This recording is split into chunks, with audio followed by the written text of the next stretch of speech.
अगर मैं समराइज करूं इस पूरे सेशन को, तो सबसे पहली चीज जो आपको माइंड में रखनी है वो ये कि सेक्शन 1 मैथ्स प्लस रीजनिंग सिर्फ क्वालिफाइंग होगा, सिर्फ क्वालिफाइंग होगा, कोई भी सब्जेक्ट वाइज कट ऑफ नहीं होगा, सिर्फ क्वालिफाइंग आपको करना है, सिर्फ पास करना है। इसके बाद सेशन 2 जीएस प्लस इंग्लिश, ये आपकी मेरिट लिस्ट डिसाइड करेगा, नेगेटिव मार्किंग रहेगी 1/3। इसके बाद हवलदार की पोस्ट के लिए आपको फिजिकल टेस्ट देना होगा, स्किल टेस्ट नहीं होगा एमटीएस की पोस्ट के लिए, सिर्फ फिजिकल टेस्ट होगा हवलदार की पोस्ट के लिए। इसके बाद आपका रिजल्ट आ जाएगा, अपने डिपार्टमेंट्स में आपको डॉक्यूमेंट वेरिफिकेशन कराना पड़ेगा, मेडिकल होगी, एंड देन फाइनली जॉब आपके हाथ में, ज्वाइनिंग आपको मिल जाएगी। सो ये तो बात रही इन सब चीजों की, लेकिन हमारे दिमाग में और भी कई क्वेश्चंस आते हैं कि सर प्रमोशंस कैसे होंगे, सैलरी क्या होगी, एंड वर्किंग आवर्स क्या रहेंगे, हमारी जॉब प्रोफाइल क्या रहने वाली है। तो एक एक करके हम इन सब चीजों पर बात कर लेते हैं। सबसे पहले मैं आपको बता दूं कि ये सीबीआईसी क्या है, सीबीआईसी एंड सीबीएन क्या है। सबसे पहले मैं आपको बता दूं, सीबीआईसी जिसे आप कहते हैं central bureau of indirect taxes and customs, और सीबीआईसी के अंतर्गत आता है सेंट्रल ब्यूरो ऑफ नारकोटिक्स। तो सीबीआईसी एंड सीबीएन ये सेंट्रल गवर्नमेंट की एक बहुत बड़ी एजेंसी है। सीबीआईसी का काम होता है कि GST, customs, narcotics and service taxes को रेगुलेट करना, और इसी सीबीआईसी जिसे आप कहते हैं central board of indirect taxes and customs, इसके अंदर आता है सेंट्रल ब्यूरो ऑफ नारकोटिक्स। अब जब आपको हवलदार की पोस्ट मिलती है और आपको एमटीएस की पोस्ट मिलती है, तो इसका जॉब प्रोफाइल क्या होता है, इसके बारे में थोड़ा सा डिस्कशन कर लेते हैं। इसके बाद में इस सेशन को फिर एंड करेंगे, और आपकी कोई क्वेरीज होगी तो उन्हें जरूर करें। एमटीएस और जॉब हवलदार क्या डिफरेंस आ जाता है, जब आपको हवलदार की पोस्ट पर कोई डिपार्टमेंट या आपको कोई ब्रांच मिलती है, जब आपको हवलदार की पोस्ट पर कोई भी डिपार्टमेंट या ब्रांच मिलता है, तो उस डिपार्टमेंट और उस ब्रांच के अंदर डिसिप्लिन मेंटेन करना एक हवलदार का काम होता है। और हवलदार को आप दूसरे शब्दों में सिक्योरिटी असिस्टेंट भी कह सकते हैं। साथ ही साथ हवलदार को अगर कभी हवलदार के लिए कभी कोई सीनियर, कोई अथॉरिटी अगर बाहर फील्ड पर इंस्पेक्शन के लिए रेड पर जाती है, तो उस हवलदार को उस ऑफिसर के साथ इंस्पेक्शन के लिए या रेड पर जाना होता है। तो ये तो काम होता है हवलदार का। साथ ही साथ हवलदार को एक यूनिफॉर्म भी मिलती है, और अगर आप में से ऐसे स्टूडेंट्स जो डिफेंस को ज्वाइन करना चाहते हैं, जो पुलिस को ज्वाइन करना चाहते हैं, और वो एक जो हेड कांस्टेबल एक यूनिफॉर्म पहनता है, पुलिस एक जो यूनिफॉर्म पहनती है, अगर वो यूनिफॉर्म आप पहनना चाहते हैं, तो ये एक बहुत ही अच्छी पोस्ट है। आपको यूनिफॉर्म मिलेगी जो आपको पहन के रखनी होगी, और हाँ, साथ ही साथ आपको ऑफिशियल वर्क भी करना पड़ेगा, लेकिन जब आप फील्ड पर जाएंगे तो यूनिफॉर्म बहुत कंपलसरी होगा। इसके बाद अगर आप ऑफिशियल काम करते हैं तो यूनिफॉर्म पहनना ना पहनना आपके ऊपर। बाकी आप जब डिपार्टमेंट सिलेक्शन लेंगे तो आपको काफी जानकारियां और एक्स्ट्रा मिलेंगी। अगर हम एमटीएस की बात करें, तो एमटीएस का जो जॉब प्रोफाइल होता है, एमटीएस को हवलदार की तरह यूनिफॉर्म नहीं पहननी होती है, सिर्फ ऑफिस वर्क रहता है एमटीएस का। अगर आप एज एन एमटीएस सेलेक्ट होते हैं, तो आपकी जॉब प्रोफाइल रहेगी कि आपको वहां पर डिस्पैचिंग का काम करना होगा, ड्राफ्टिंग का काम करना होगा, ईमेलिंग का काम करना होगा, फैक्सिंग का काम करना होगा, स्टेशनरी का काम आपको करना पड़ सकता है, पियून का काम आपको करना पड़ सकता है। लेकिन हम में से कई बार ये लोग सोचते हैं कि सर पियून का काम भी एक एमटीएस को करना पड़ेगा, तो मैं डेफिनेटली कहूंगा कि हाँ, करना पड़ेगा। लेकिन ये डिपेंड करता है कि आप की कम्युनिकेशन स्किल्स कैसी हैं, आप ग्रेजुएट हैं या नहीं हैं। अगर आपकी कम्युनिकेशन स्किल्स बहुत अच्छी हैं, आप ग्रेजुएट हैं, आप नॉलेजेबल हैं, लेकिन किसी मजबूरी के अंदर आपको अगर ये जॉब करनी पड़ रही है, तो जो ऑफिसर्स होते हैं, सीनियर्स होते हैं, वो इस चीज़ को हमेशा ध्यान में रखते हैं। तो आपको वो कभी भी ऐसा कोई काम नहीं करने देंगे कि आपको कभी पछतावा हो कि मैं ये जॉब क्यों कर रहा हूँ। तो बेसिकली अगर आप ग्रेजुएट और एमटीएस के तौर पर आप सेलेक्ट होते हैं, तो सिंपल आपको वहां पर जो बेसिक काम दिया जाएगा, या तो वो ड्राफ्टिंग का दिया जाएगा, डिस्पैचिंग का दिया जाएगा, या कोई स्टेशनरी काम आपको दिया जाएगा। लेकिन हाँ, ये भी ध्यान रखें कि अगर कोई ग्रेजुएट नहीं है और वो 10th पास आउट है, तो उसे पियून का भी काम करना पड़ सकता है, और भी कुछ ऐसे काम करने पड़ सकते हैं। तो ये तो बात रही एमटीएस की जॉब प्रोफाइल की और हवलदार की जॉब प्रोफाइल की। हवलदार का काम होता है ऑफिस के अंदर डिसिप्लिन मेंटेन करना, सिक्योरिटी प्रोवाइड कराना, और अपने ऑफिसर्स के साथ फील्ड पर इंस्पेक्शन के लिए या रेड पर जाना। एमटीएस का जो टाइम होता है वो फिक्स्ड होता है, 8 से 8.5 घंटे की जॉब आपको करनी होती है, एक फिक्स टाइम होता है। लेकिन अगर हम बात करें हवलदार की पोस्ट के लिए, तो ये टाइम बड़ा फ्लेक्सिबल होता है, कभी भी आपको बुलाया जा सकता है। तो एक तरफ एमटीएस में फिक्स टाइम वाली नौकरी है, और एक तरफ हवलदार की एक फ्लेक्सिबल टाइम वाली नौकरी है। बात करते हैं अगर हम प्रमोशन की और सैलरी की, तो जो आपकी ग्रॉस सैलरी बनती है एमटीएस की, वो बनती है 35,000, और हवलदार की भी बनती है 35,000 अप्रॉक्स। अगर इन हैंड सैलरी की बात करें, तो इन हैंड सैलरी आपको मिलेगी एमटीएस के अंदर 29,000, एंड सेम आपको मिलेगी हवलदार के अंदर भी 29,000 रुपीज।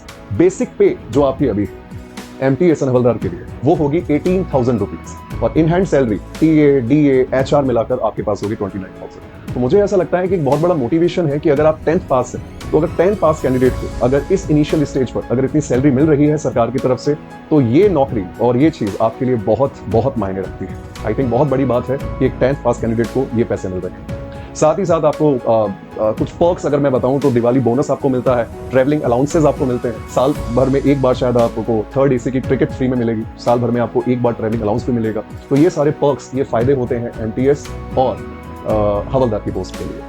प्रमोशन की अगर हम बात करें, जो डेफिनेटली बहुत जरूरी है आपके लिए जानना, कि प्रमोशन सबसे पहले एज एन MTS आपको जॉब मिलती है और उसके 1 साल के बाद या 2 साल के बाद आपको प्रमोशन के भी चांसेस मिलते हैं, जैसे उससे आप TA की पोस्ट तक डायरेक्ट पहुंच सकते हैं। और TA की पोस्ट को लेने के लिए आपको डिपार्टमेंटल एग्जाम्स देने होते हैं, जो साल में 2 बार होता है। और इस डिपार्टमेंटल एग्जाम के लिए आपको एक टाइपिंग टेस्ट देना पड़ता है, जिसके अंदर 5000 की डिप्रेशंस आपसे मांगे जाते हैं, आपसे ये टाइपिंग करवाई जाएगी।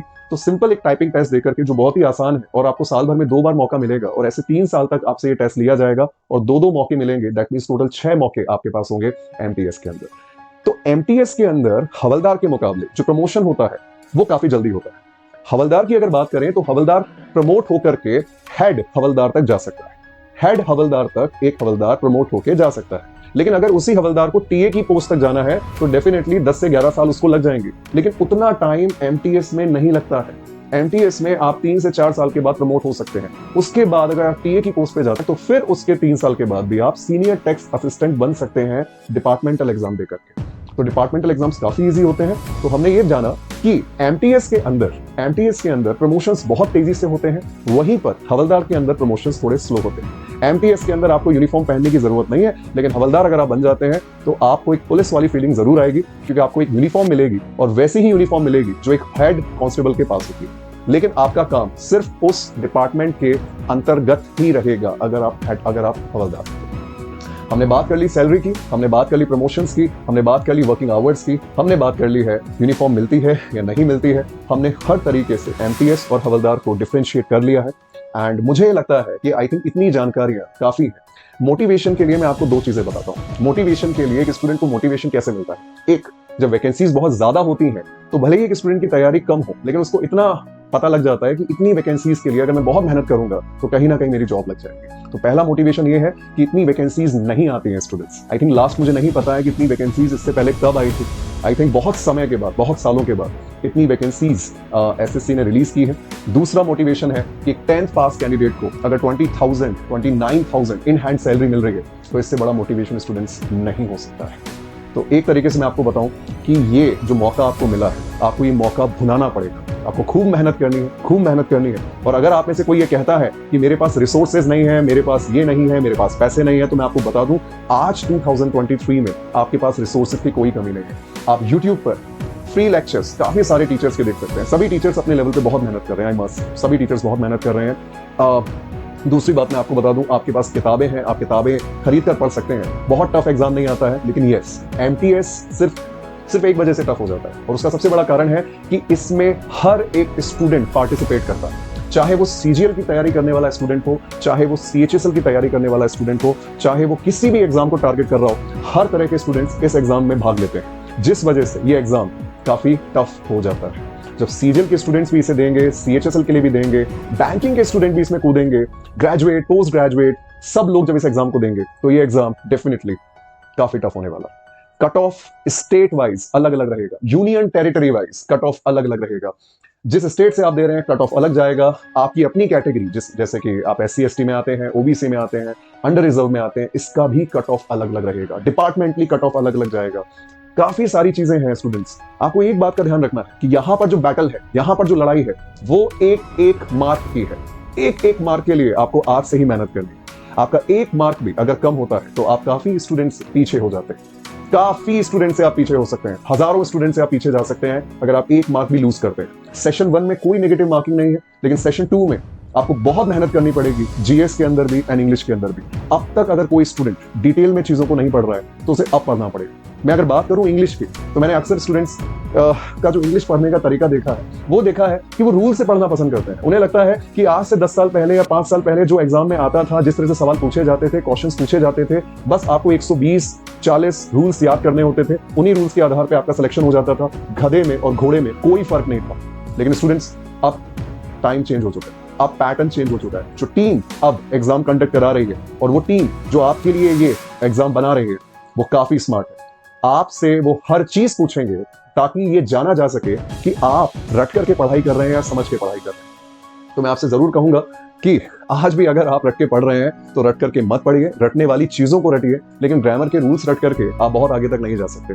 आपको पता होना चाहिए किसी वर्ड के पहले दा क्यों आता है, क्या उस वर्ड के पहले अगर ए लगा दिया जाए तो क्या वो तब भी सही होगा, एन लगा दिया जाए तो सही होगा, दा हटा दिया जाए तो सही होगा। ऐसी बहुत सारी चीजें हैं स्टूडेंट्स जो हमें जानना जरूरी है। लेकिन अगर हमारी मानसिकता, हमारा माइंडसेट सिर्फ रट करके पढ़ने का है तो आज हम ये बैटल नहीं जीत सकते। चाहे वैकेंसीज 40,000 हो, चाहे वैकेंसीज 50,000 ही आ जाए, लेकिन अगर हम अपने पढ़ने के तरीके को आज चेंज नहीं करेंगे और हम चीजों को रट के ही पढ़ेंगे, समझ के नहीं पढ़ेंगे, डिटेल में नहीं जाएंगे, गहराई में नहीं जाएंगे, हम आज एग्जाम क्रैक नहीं कर सकते। ये आपको समझना पड़ेगा।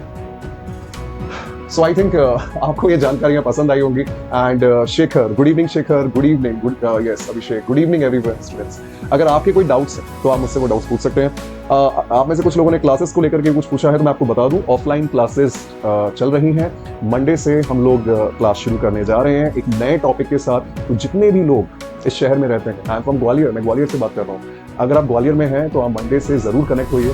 और जो एक्सपीरियंस इंग्लिश का है, डेफिनेटली आपको, आप कहीं भी पहले पढ़ चुके हैं या नहीं पढ़े हैं, एक अल्टीमेट एक्सपीरियंस और एक यूनिक एक्सपीरियंस मैं आपको देने वाला हूँ। एंड जहाँ तक बात रही ऑनलाइन क्लासेस की students, the online classes offline की वजह से मुझे बहुत समय नहीं मिल पाता है कि मैं आप लोगों के लिए कंटेंट तैयार करूँ और आप लोगों की क्लासेस ले पाऊँ। बट आप यकीन मानिए, मेरा बहुत मन करता है कि मैं आपसे डेली जुड़ पाऊँ। बट ऑफलाइन भी मेरी क्लासेस रहती हैं स्टूडेंट्स, तो मुझे अपनी ऑफलाइन क्लास के लिए कंटेंट तैयार करना, उन स्टूडेंट्स पे एफर्ट्स देना, ये काम काफ़ी हो जाता है। बट आप यकीन मानिए, मैं आप लोगों के लिए जैसे भी होगा खूब प्रयास करूंगा, पूरा प्रयास करूंगा कि आप लोगों के लिए हफ्ते में कम से कम 2 से 3 क्लासेस मैं आप लोगों के लिए कंडक्ट करूं। एंड यही मेरी तरफ से है। प्लीज कीप ऑन स्टडिंग, पढ़ते रहिए, पढ़ते रहिए, पढ़ते रहिए, ऐसा मौका फिर नहीं मिलेगा, यकीन मानिए स्टूडेंट्स। एंड हाँ यस, शॉर्ट्स जूम से नहीं, मैं जूम से क्यों क्लास लूंगा, डेफिनेटली मैं डिजिटल पैनल से क्लास ले सकता हूँ ना आपकी। शॉर्ट्स मैं डेफिनेटली क्लास यहीं से ही लूंगा। Okay, very good evening sir, good evening shorts, yes sir. Sir मेरी इंग्लिश बहुत कमजोर है, छाया आप ही बोल रहे हैं। आई थिंक इंग्लिश हर एक उस बच्चे की कमजोर है जो ये सोचता है कि मुझे इंग्लिश नहीं पढ़ती है। बिना इंग्लिश पढ़े तो आपकी इंग्लिश कैसे स्ट्रांग हो सकती है। आप इंग्लिश पढ़िए, जहां भी पढ़ रहे हैं मन लगा के पढ़िए, डेडिकेशन से पढ़िए। अगर आप कंसिस्टेंसी मेंटेन करते हैं किसी भी सब्जेक्ट के अंदर, तो मुझे नहीं लगता कि कोई भी सब्जेक्ट आपका कमजोर रहेगा। कमजोर तभी होता है क्योंकि हमारा माइंडसेट ऐसा नहीं बना है कि उस चीज पर हम काम करें। हम लोगों को अगर मैथ्स पसंद है तो बस मैथ्स ही पढ़ते रहते हैं, अगर हमें इंग्लिश पसंद है तो इंग्लिश ही पढ़ते रहते हैं। लेकिन हमें ये समझ में नहीं आता है कि खाली इंग्लिश पढ़कर आप एग्जाम क्रैक नहीं कर सकते, खाली मैथ्स पढ़ के आप एग्जाम क्रैक नहीं कर सकते, खाली जीएस पढ़ आपको सारी चीजें पढ़नी पड़ेगी। अगर इसके अलावा आपके पास अगर आपका कोई क्वेश्चन है तो आप मुझसे पूछ सकते हैं।